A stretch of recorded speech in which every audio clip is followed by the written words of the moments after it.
संशय वृंद विहंगन को, जो उड़ाई वे को करताल भयो। सोई मानस ग्रंथ मनोमहि पे, सदग्रंथन को महिपाल भयो। सिया राम कथा रसधार वही, कलिकाल को दूर अकाल भयो।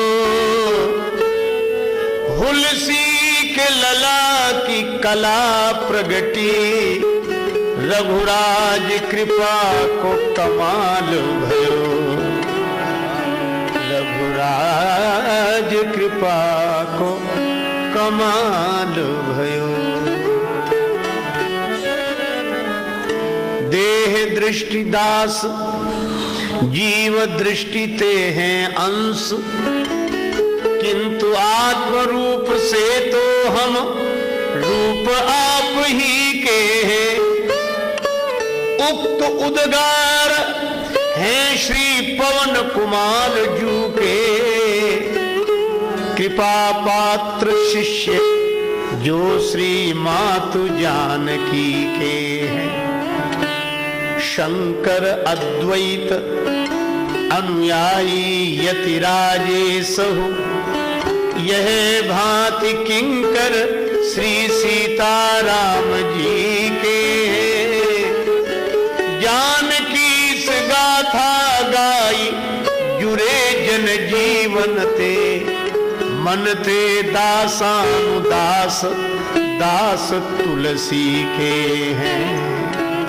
श्री तुलसीदास जी महाराज की।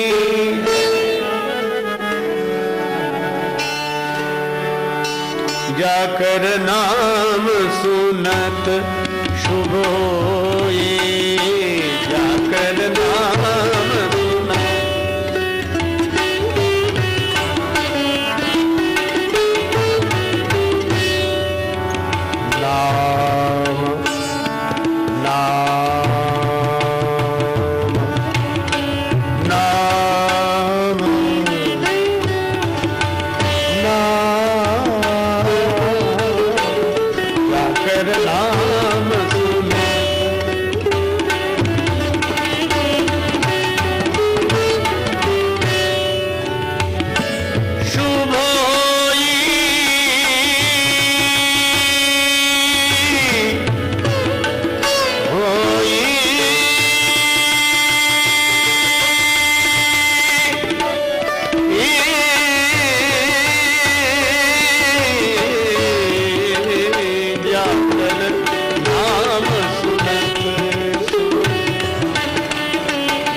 अयोध्या नरेश महाराज दशरथ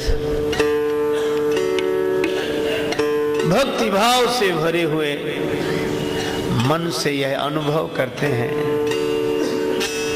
कि जिन प्रभु के नाम का श्रवण करने से जीवन मंगलमय हो जाता है, वे ही परमात्मा मेरे घर आ गए हैं। मोरे गृह आवा प्रभु सोई। अच्छा, सोई से अर्थ, जब महाराज मनु और माता शत्रुपा भगवान को पाने के लिए गए तो लालसा थी उर अभिलाष निरंतर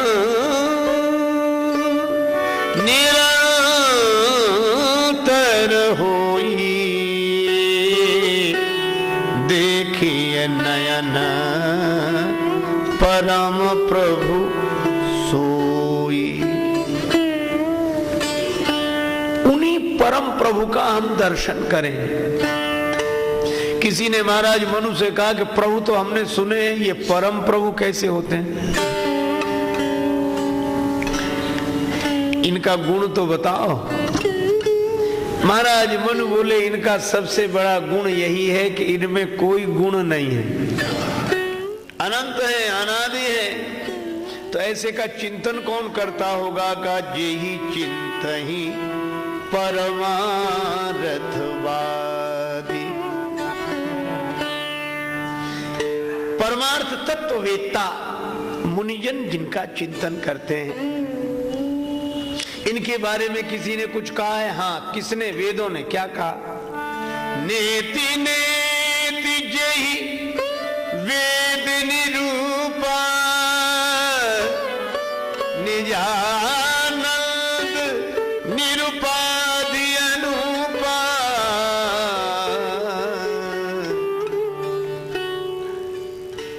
वेदों ने भी इनके बारे में नेति नेति कहा।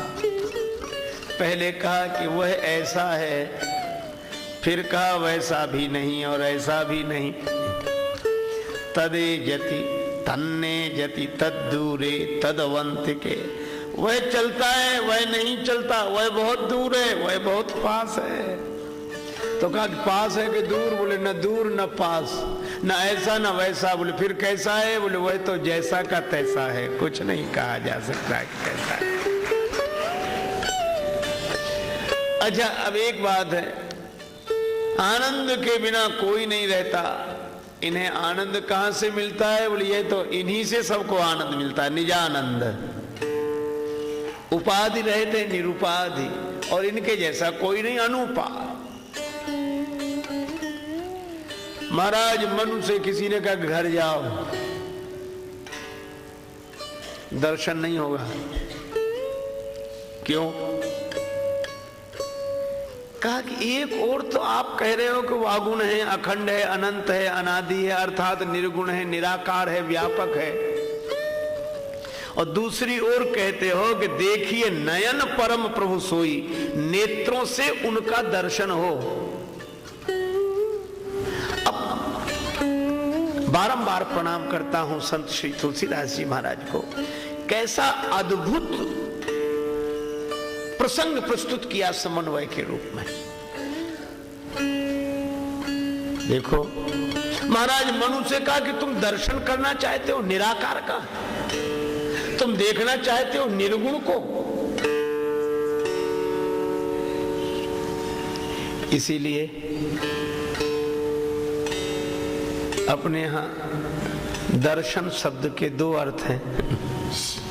एक दर्शन का अर्थ फिलॉसफी, दर्शन तो निर्गुण निराकार व्यापक तो दर्शन का विषय है, पर नयन दर्शन का विषय नहीं।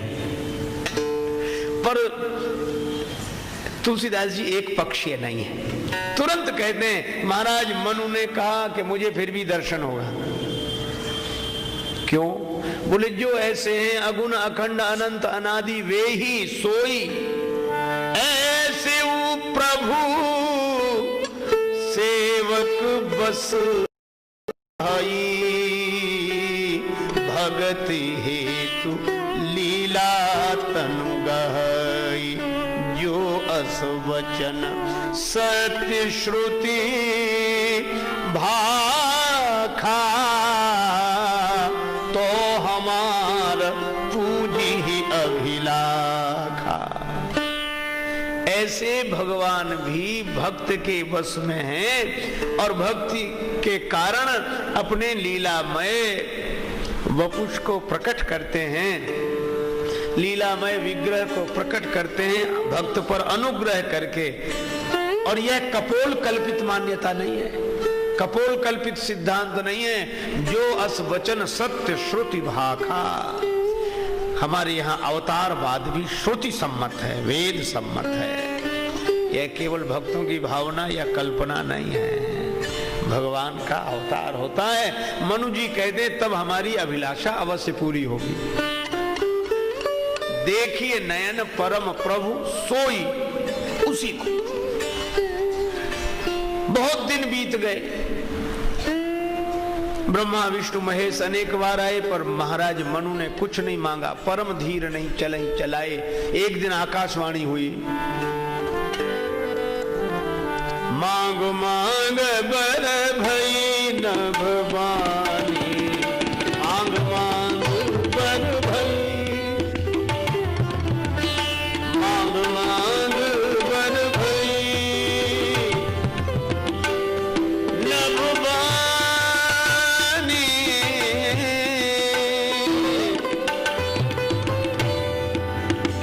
परम गंभीर कृपामृत सानी,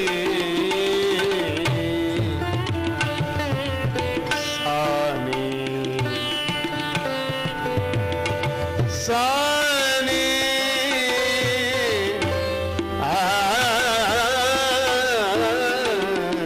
बर भई, मांग मांग बर भई, मांग बर भई, वरदान मांगो, वरदान मांगो, हम तुमसे बहुत प्रसन्न हैं। महाराज मनु ने जो सुना बड़े प्रसन्न हुए, शत्रुपा माता भी प्रसन्न हुई। लेकिन मनु जी ने कहा कि प्रभु कुछ नहीं मांगना, हम तो घर जा रहे हैं। क्यों? बोले हमने तो सुना था आप अंतर्यामी हैं, और अंतर्यामी होकर पूछ रहे हो कि क्या चाहिए। अंतर की अभिलाषा नहीं जानी, और अभिलाष निरंतर होई। देखिए नयन परम प्रभु सोई। भगवान ने कहा कि नहीं, अंतर की अभिलाषा तो मैं जानता हूं, पर दर्शन नहीं दे सकता, मजबूर हूं। क्यों? किसने मजबूर किया? भगवान बोले तुमने। मनु जी बोले हमने मजबूर किया? बोले हाँ। एक और तो तुम कहते हो अगुण अखंड अनंत अनादि, फिर कहते हो दर्शन दो। हे निर्गुण निराकार, हमें दर्शन दो। तो बोले ये तो दर्शन की मांग है और निराकार से आशा रख रहे हो को दर्शन दे दे, तो मैं कैसे दर्शन दूं तुम्हें? तो मनु जी ने कहा कि प्रभु मैंने जैसा कहा क्या आप वैसे नहीं हो? क्या आप अगुण अखंड अनंत अनादि निर्गुण निराकार व्यापक ब्रह्म नहीं हो? आवाजाई वैसे ही तो हूं, इसलिए तो दर्शन नहीं दे पा रहा हूं। तो वेदों ने जो कहा बोले बिल्कुल सही कहा, वैसे ही हूं, और जैसा तुम कह रहे हो वैसे ही हूं, इसीलिए दर्शन नहीं दे पा रहा हूं। तो मनु जी ने दूसरी बात कही कि महाराज एक बात पूछें क्या? बोले इतने भक्तों की कथाएं हैं, क्या आपने दर्शन दिया? ये सब झूठी है क्या? आज तक किसी भक्त को दर्शन नहीं हुआ? भगवान बोले नहीं हुआ है। तो मनु जी बोले कि आप निर्गुण निराकार हैं, यह भी बात सही है, और आपको दर्शन हुआ, यह भी, आपने भक्तों को दर्शन दिया, यह भी बात सही है, फिर हमारे लिए कौन सी कठिनाई है? भगवान ने बड़ी अद्भुत बात कही। प्रभु बोले कि महाराज मनु तुम सही कहते हो, मैं अगुण हूं, अखंड हूं, निराकार हूं, अरूप हूं, मेरा कोई रूप नहीं है।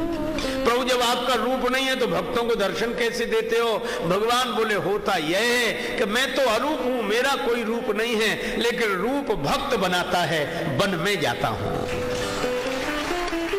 रूप की भावना भक्त करता है, प्रकट में हो जाता हूं। अब तुमने कोई रूप तो बताया नहीं, किस रूप में प्रकट हो जाऊं? मनु जी बोले यह तो भूल हो गई, अगर मैं रूप बता दूं तो भगवान बोले अभी प्रकट हो जाऊंगा। तब महाराज मनु बोले जो स्वरूप बस शिव मन माई, जो स्वरूप बस शिव मन माई,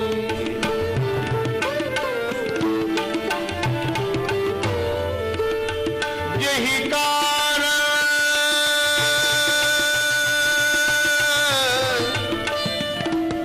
मुनि जतन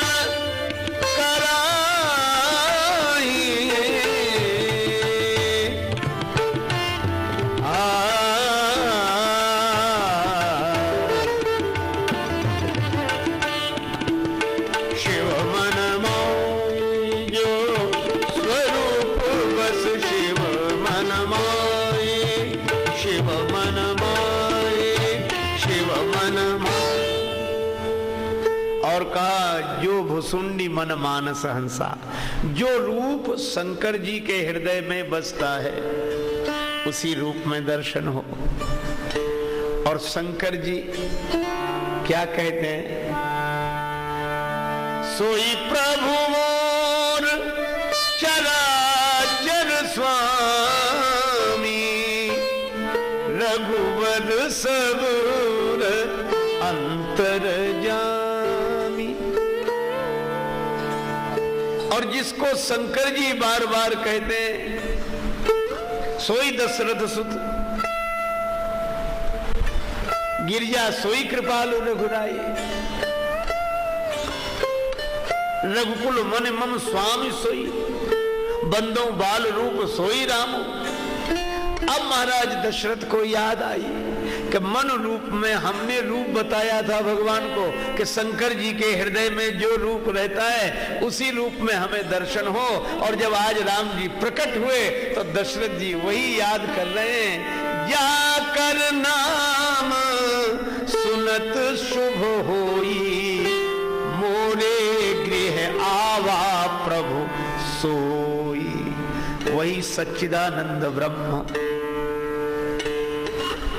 बालक के रूप में मेरे घर में प्रकट हुआ। अच्छा एक बात बताओ, क्या बहुत बार आपत्ति होती है इस व्याख्या में विद्वानों को?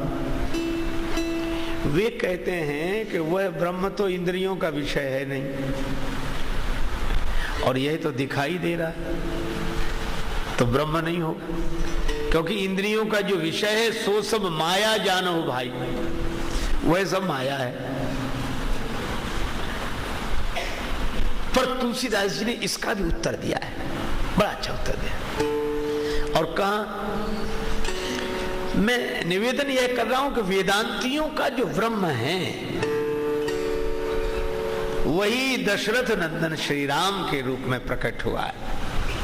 लेकिन कठिनाई यह है कि ब्रह्म इंद्रियों का विषय नहीं है, और ये तो आंख से दिखाई दे रहे हैं, तब तो सिद्धांत की हानि होती, सिद्धांत से विरुद्ध है यह बात। लेकिन तुलसीदास जी ने बड़ा सुंदर उत्तर दिलाया, किसके द्वारा?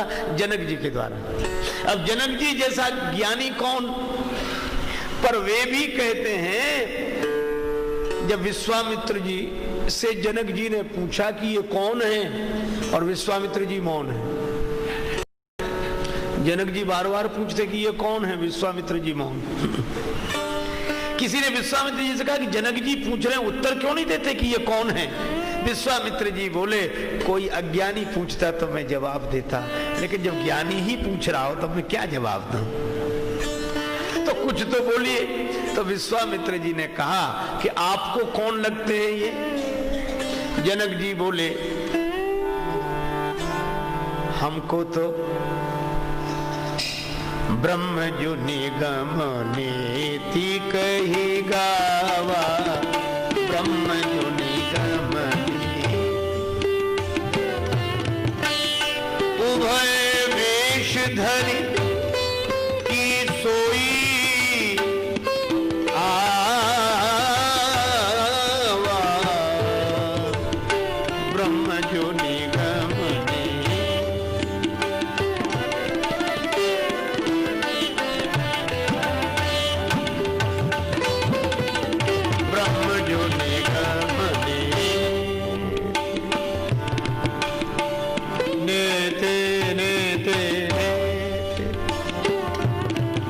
निगमने निगमने निगमने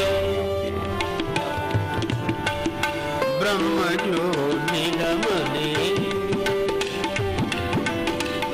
ब्रह्म जो निगमने निगमने निगमने। महाराज जनक कहते हैं ब्रह्म जो निगम नेति कहे गावा, वेदों ने जिसे नेति नेति कहा है वही है ये। विश्वामित्र जी बोले जनक जी एक बात पूछें क्या? बोले ब्रह्म एक है कि दो? जनक जी बोले एक मेवाद्वितीयम ब्रह्म। तो बोले ये तो दो दिख रहे हैं। तो जनक जी बोले कि है तो एक ही, स्वरूप से एक है पर दो रूपों में आ गया। उभय वेश धर की सोई आवा। अच्छा चलो यह भी मान गए, लेकिन ब्रह्म तो इंद्रियों का विषय है नहीं, पर ये तो दिखाई दे रहे हैं। तो क्या आपके ज्ञान की जो सिद्धांत की मान्यता है उसका खंडन नहीं होता है क्या इससे? जनक जी ने बड़ी सुंदर बात कही। जनक जी ने कहा कि देखो जहां यह कहा गया है वेदांतियों के द्वारा, ब्रह्म ज्ञानियों के द्वारा, वह ब्रह्म इंद्रियों का विषय नहीं है, उसका आशय यह है कि इंद्रियां उस तक नहीं पहुंच सकती, आंख उस तक नहीं पहुंच सकती, मन उस तक नहीं पहुंच सकता, बुद्धि उस तक नहीं पहुंच सकती। मन समेत जय जान न बानी, राम स्वरूप तुम्हार वचन अगोचर बुद्धि पर। तो इंद्रियों का विषय नहीं है, इसका आशय है कि इंद्रियां उस तक नहीं पहुंच सकती, लेकिन अगर वो चाहे तो वह तो इंद्रियों तक पहुंच सकता है, वह तो मन तक पहुंच सकता है, बुद्धि तक पहुंच सकता है। यह उसकी कृपा है। इसीलिए जनक जी ने कहा कि जिसको मैं समझता था कि वो इंद्रियों का विषय नहीं है, केवल अनुभव का विषय है, और उसका दर्शन हुआ। बाद में कहा है महाराज जनक ने, नयन विषय मोका भयो सो समस्त सुख मूल, और सबुई लाभ जग जीव कहा भय ईश अनुकूल। तो जनक जी से पूछा कौन हुआ आपको नयन विषय? बोले वही जो इंद्रियों का विषय नहीं है, वही नयन विषय हो गया। नयन विषय मोका भयो सो माने वही, और यही दशरथ जी कह रहे हैं, मोरे गृह आवा प्रभु सोई, मोरे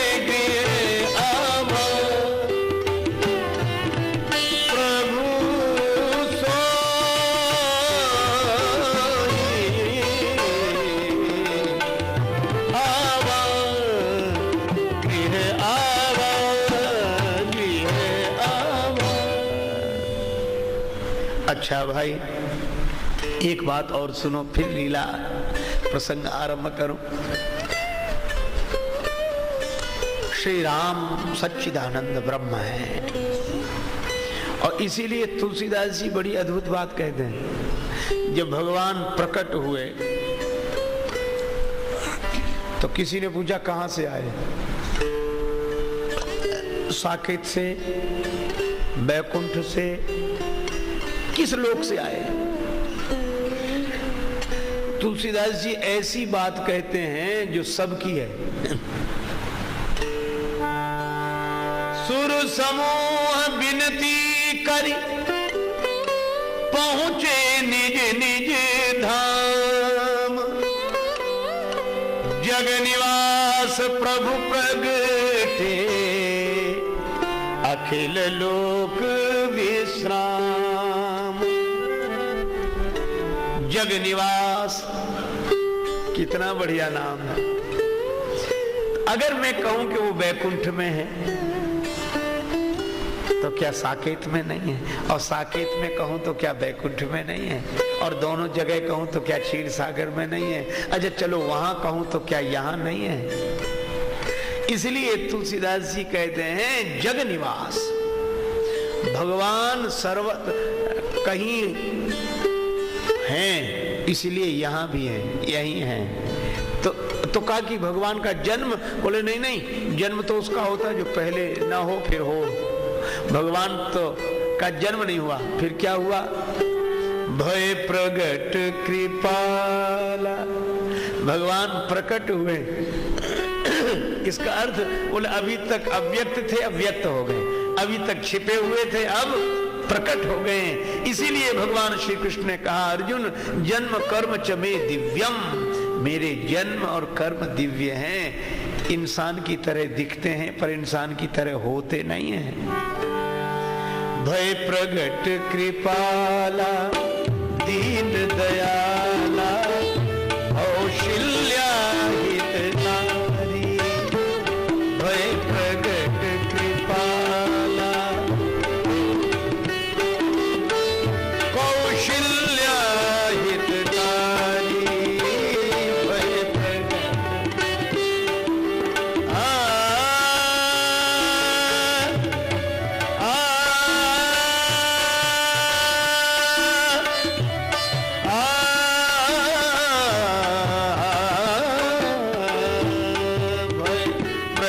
कृपाला दीन दयाला कौशल्या हितकारी।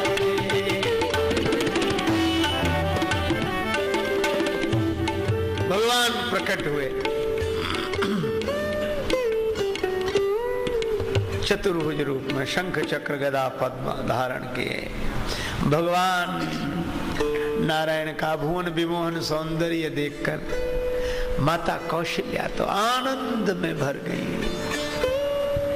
जो भगवान को देखा तो देखते ही रह गई। आहा, कितना सुंदर रूप भगवान।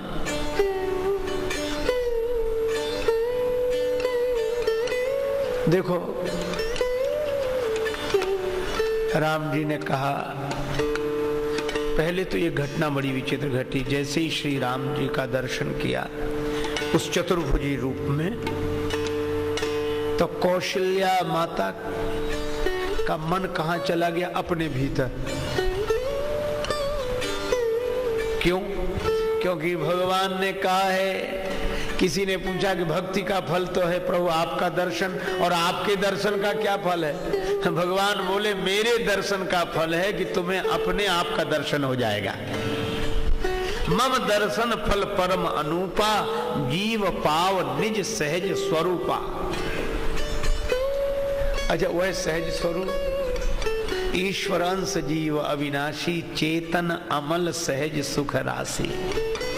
देखो स्वरूपता कोई भेद नहीं है, लेकिन एक ही अंतर है, जीव भी सच्चिदानंद है और ब्रह्म भी सच्चिदानंद है। लेकिन यही है कि जीव आनंद सत और चित स्वरूप तो है, पर जीव आनंद बिंदु है और ब्रह्म आनंद सिंधु है। जीव सत बिंदु है, परमात्मा सत सिंधु है। जीव चित बिंदु है और परमात्मा चित सिंधु है। स्वरूपता कोई भेद नहीं, लेकिन आप ऐसे समझो, जो आनंद सिंधु सुख राशि, सी करते त्रैलोक सुपासी, सो सुख धाम। भगवान सुख के धाम है और उन सुख धाम की वजह से ही धाम धाम में सुख है। इसको एक उदाहरण से समझा जा सकता है। हर एक घर में बिजली होती है, हर एक घर में बिजली है, लेकिन हर एक घर बिजली घर नहीं है। बिजली घर की वजह से घर घर में बिजली है। तो हमें जो आनंद मिला है, सी करते त्रैलोक सुपासी, उसी आनंद सिंधु की वजह से वे भगवान प्रकट हुए। तो कौशल्या माता ने उनका अनुभव अपने भीतर किया। ब्रह्मांड निकाया निर्मित माया, रोम रोम प्रति वेद कहे, रोम रोम प्रति वेद कहे, मम उर सोवासी यह उपहासी, सुनत धीर मति फिर न रहे, मम उर सोवासी।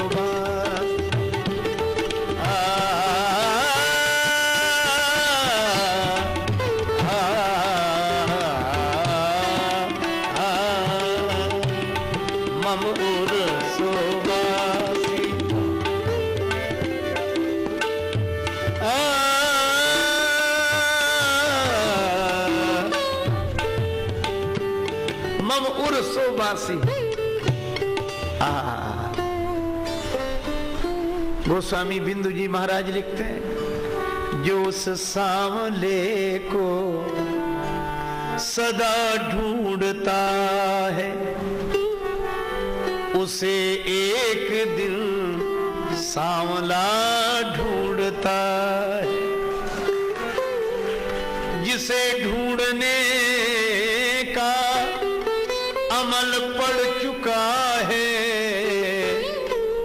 वो उस ढूंढने में मजा ढूंढता है।